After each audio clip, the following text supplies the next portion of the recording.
ଗତକାଲି ରାୟଗଡ଼ା ଉପଜିଲ୍ଲାପାଳଙ୍କ ନିର୍ଦ୍ଦେଶ କ୍ରମେ କୋଲୋନରା ତହସିଲଦାର ତଥା ମାଜିଷ୍ଟ୍ରେଟ ନୀଳକଣ୍ଠ ନାଇଡୁଙ୍କ ଉପସ୍ଥିତିରେ ଏକ ମିଳିତ ଅବକାରୀ ଚଢ଼ାଉ କରାଯାଇଥିଲା।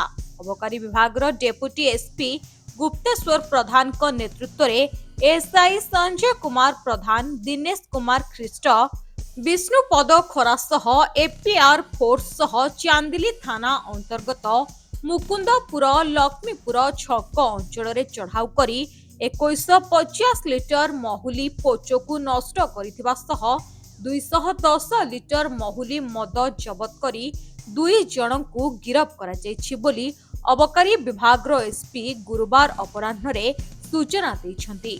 ଗିରଫ 2 ଜଣ ହେଲେ ଲକ୍ଷ୍ମୀପୁର ଛକର ଅଜିତ କରକରିଆ ଓ ମୁକୁନ୍ଦପୁରର ଗୋମତୀ ବିଡ଼ିକା। ଏହି ଘଟଣାରେ 3ଟି ମାମଲା ରୁଜୁ ହୋଇଥିବା ସୂଚନା ମିଳିଛି। ରାୟଗଡ଼ାରୁ ଆଶୁତୋଷ ପଟ୍ଟନାୟକଙ୍କ ରିପୋର୍ଟ, ପ୍ରିୟ ନ୍ୟୁଜ।